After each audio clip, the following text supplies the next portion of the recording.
Next on AM 560, The Answer.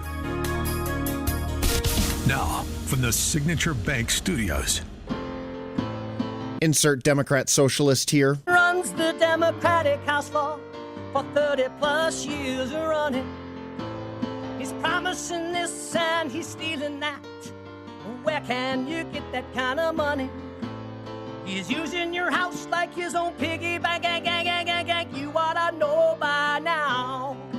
You can pay off your house here in Illinois, but you can never keep up with the taxes. Oh, how it's always been the plan to have a taxpayer pay, no doubt. Not a matter of if anymore, but when. You're moving out. I said, when you're moving out. Top of the morning, Dan and Amy. That is, of course, our signal for a weekly confab with Ted Dabrowski, president of Wirepoints.org, all things Illinois policy related. Yeah, real quickly, though, before we get to Ted, we have a programming note. This just in. Mike Scott and John Anthony are going to be having ongoing election returns from across the nation as the ballots are counted from 7 p.m. till 12 a.m. tonight. And then Mike is going to sleep overnight here, I think, at the station and join us again at 5 a.m. tomorrow. All right. So the big story locally, of course, last night, the grim news that another Chicago police officer was murdered in the line of duty. Enrique Martinez, stop in East Chatham.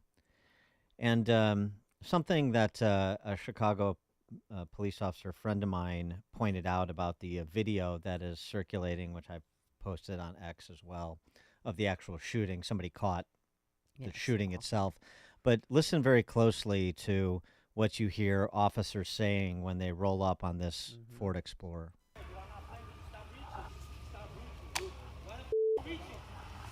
Stop reaching! Stop reaching! Stop reaching! You're gonna get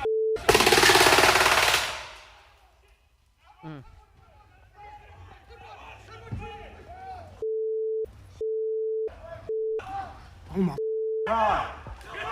Oh my God! Stop reaching, stop reaching. My cop friend said, I'm quoting him, that's the climate talking about the politicians, that's the climate they have created. A climate where officers second-guess themselves and place themselves in danger by waiting to take action. Right, you see him reaching for a weapon, and you're waiting for him to brand it. You want to make sure, 100%.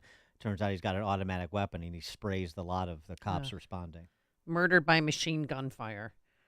While they're conducting an investigation, our sources also tell us that they responded to that area because they got a 911 call from a woman who said she shot a man who was trying to break into her Kia. And when they got there, they couldn't find the female, but instead they encountered those four men in a Ford. We've been told that one of those suspects, we don't know if it was the shooter or an accomplice, had on an electronic monitoring bracelet on his ankle. Maybe. That's rumored. We don't know that to be true, but that's out there. Either way, what are we likely to find out about these three individuals in that Ford Explorer? Sure Not their first run-in with the law.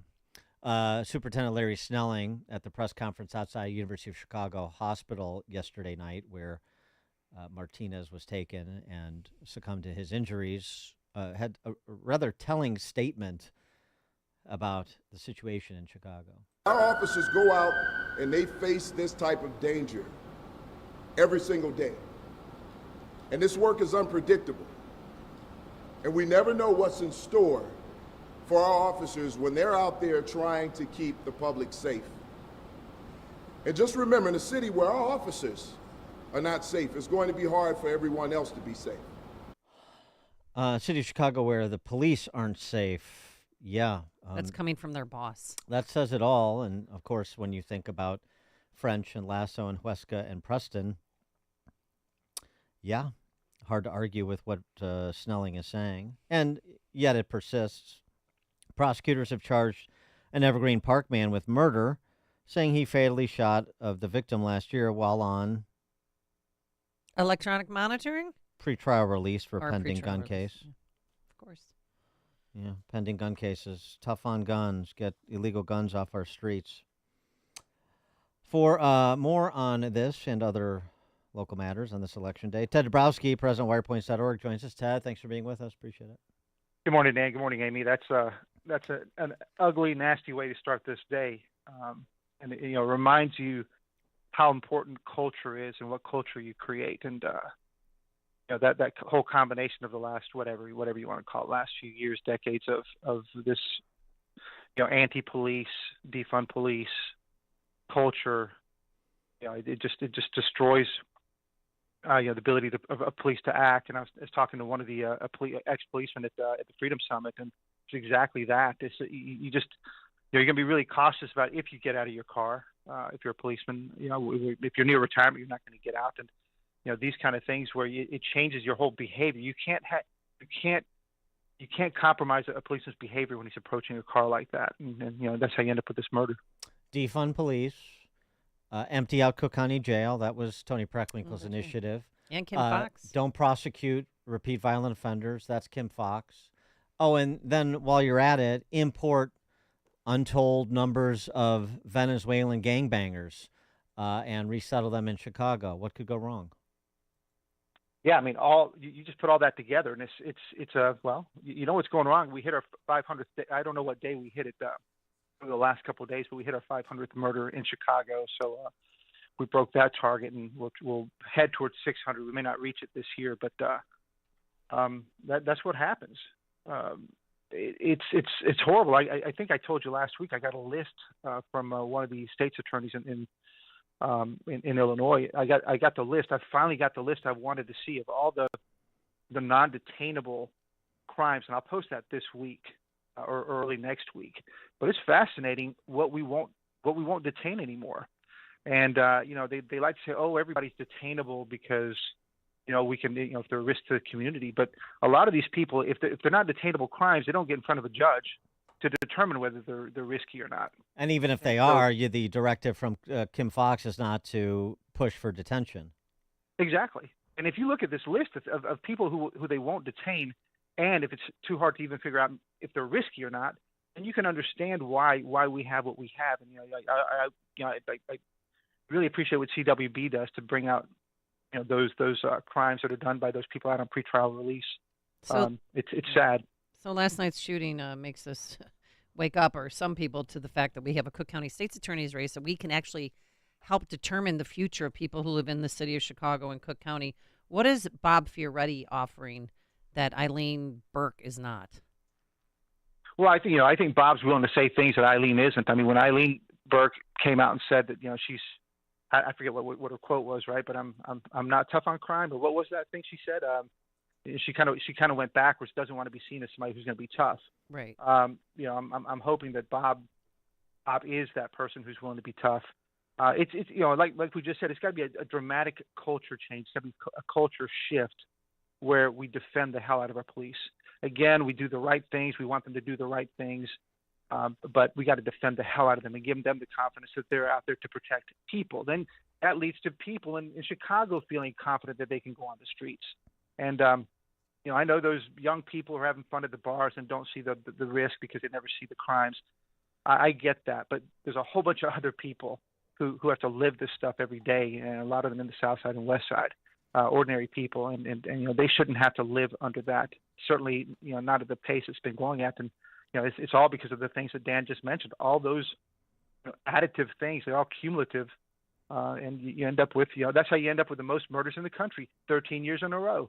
I mean, that's exactly how you end up with that. I've got a perfect sports metaphor for the Chicago public school system, courtesy of the first round of the state football playoffs. Non-CPS or CPS schools playing non-CPS opponents went 1-17 and were outscored 764 to 110. In rushing yards or points? That's 764 to 110, not in points.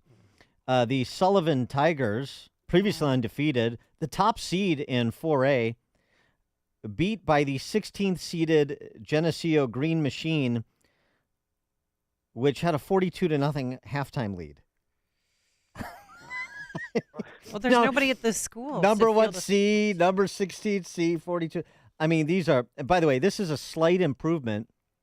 This is why it's a perfect metaphor. Slight improvement from last year when they, CPS schools against non-CPS opponents when 0-22.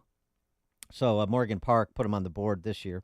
In the past 4 seasons, CPS has an 8-87 playoff record against non-CPS opponents, and they've been outscored by 3,400 points or about 659 touchdowns. But, again, they come in like the Sullivan Tigers did with a perfect record. And we're told they're making progress. I mean, isn't that perfect, like, analogy to the way that we talk about academics in CPS, academic performance? Yeah, it's perfect. I mean, we're making progress. Things are great. Record graduation rates. For those who weren't following, the new data just came out from the Illinois State Board of Education on reading and math results, and it's just like the thing you just talked about. They came out saying, hey, this is great. We got 88% of our kids in Illinois graduate from high school. What they forgot to tell you is that just 11% of blacks statewide were proficient on the SAT in English. Just 11%, 15% or whatever it is, 15 or 18% for Hispanics, and yet over 80% graduate. So, yeah, it's this. They're just lies, and the sad part is that there's too many parents who believe that stuff. Well, and by the way, just one more because it's just so much. Well, it's interesting. Cary Grove faced Sen. Cary Grove pulled their starters with 4 minutes left in the first quarter. They were up 30-0. They, with a freshman quarterback and a running clock, they then outscored Sen by another 48-6 over the final 3 quarters for a 71-6 victory. I mean, what is the point? What is the point? What is the point of those programs? What is the point of those schools? And the point is, there is no point. Well, they don't have to opt in to do IHSA playoffs. They choose to do that because I feel bad. I mean, they work so hard too, and you see them all summer long. You see them during the off season working hard, but they just, they don't have the coaching staff. They don't have the great stuff that the suburban schools have. They don't have it because they don't. But also, they don't have the enrollment. I mean, there's nobody at these schools. Well, isn't that part of the point? Those schools shouldn't be open in the first place, and they don't have what the suburban schools have. I hear that all the time. It's funny. They spend a lot more per student than the suburban schools do. So they do. What? So they actually do have the money. They do have the money. Yeah, this whole resource thing, we got to kill that argument all the time, right? They're always saying it. There's tons of money there. I mean, there's billions of dollars. There's $10 billion, $30,000 a kid, and if you actually look at probably the amount of kids who go to school, it might be much more than that for those who actually attend. So there's tons of money there. It's all wasted, just wasted. And by the way, where is it going? To whom is it going to? I don't understand. Help me make sense of it. Well, when you got empty schools like that, right? So you got all this infrastructure all over the place, pensions, everything. It's just fat. Kind of like what I talked about the other day, Chicago Transit Authority. It's all just fat. Lots of people, lots of workers, lots of people. No, but you know what? The good news is that a new school board that gets elected, because they're elected, is going to be so much better, Ted. Well, that'll be interesting to see, right? It'll be interesting to see if that makes any difference. Of course, you have to see how many of them win. There's 10 new school board members being elected. Inks, the charter school board, charter school group, and the Urban Center have put together some pro school choice, pro reform candidates. Let's see if they can get in there. But of course, the bigger thing is what the hell can you do in this monstrous system that looks like it's unable to be changed. By the way, just since we're on the topic of phony baloney graduation rates and dubious academic performance generally, let's remind people again about all those suburban schools that have also deteriorated in academic quality significantly without much notice because people are so vested in the schools. We say this all the time as well. But go ahead, go on wirepoints.org and look up the ISBE reading and math proficiency scores in your high school in the Northwest Burbs, in DuPage, in Lake, in Will, in all the collar counties and exurban counties. We're not, it's like, CPS, hand-wringing. You think your schools are so great there in Downers Grove and Naperville and Oak Park and all around the metropolitan area? They're not. Yeah, I mean, there's a lot of room for improvement. You'll probably see some increases with the new numbers, but and then you look at math. Yeah, I think there was a lot of focus on the reading results, and I think part of this is that us and a few others who've been hammering this, you were creating a little bit of nervousness at the ISB and others, because they're trying to figure out how to cover it up. What's fascinating about the new numbers, by the way, is that they got the K through 8 numbers way up, which is the Illinois Awareness IAR scores, so it's a local test. They got those up, but the SAT ones, which aren't controlled by the state, didn't go up at all. So we'll have to see what kind of funny games they play. Yeah, gosh, no, of course it would be beyond the pale to suggest that there would be any manipulation of data by state authorities. No. Well, yeah. And we have to see. You're going to see less and less stuff reported because they're realizing they made it easy for us to grab their stuff and publish it and make it very visible. And so we're already seeing. We had data last year that told us which were the schools with 0 kids reading at grade level. This year, from what we can see, everything is starred out. It just has a star, so we have no numbers now. So that'll be the first. It looks like, and I have to verify before I make accusations, but it looks like we can't access the same kind of data we had last year. Ted Dabrowski, President, Wirepoints, wirepoints.org. Thanks, Ted. Appreciate Thank you, guys. Thank you, and he joined us on our turnkey.pro answer line. Listen to Dan and Amy on your smartphone. Download the AM 560 mobile app today at 560theanswer.com/mobile. Have you ever thought about what charities and causes the brands you give your hard-earned money to support? Pure Talk, my cell phone company, supports veterans. As a veteran-led company, it's their passion project. That's why Pure Talk has alleviated $10 million in veteran debt. That's why they donate tens of thousands of dollars every month to help prevent veteran suicide. And that's why they just donated $50,000 to Mike Rowe Works, providing scholarships to veterans learning the trades after active duty. Now, isn't that a company you can get behind? Time to jump ship from Verizon, T-Mobile, or AT&T. There's a better option. Pure Talk. They give you the same great coverage, America's most dependable 5G network, for about half the cost. And you're helping our vets. It's a win-win. Dial pound 250, and when prompted, say the keyword Mike Gallagher. You'll be connected to Pure Talk's U.S. call center. That's right. They invest in American jobs.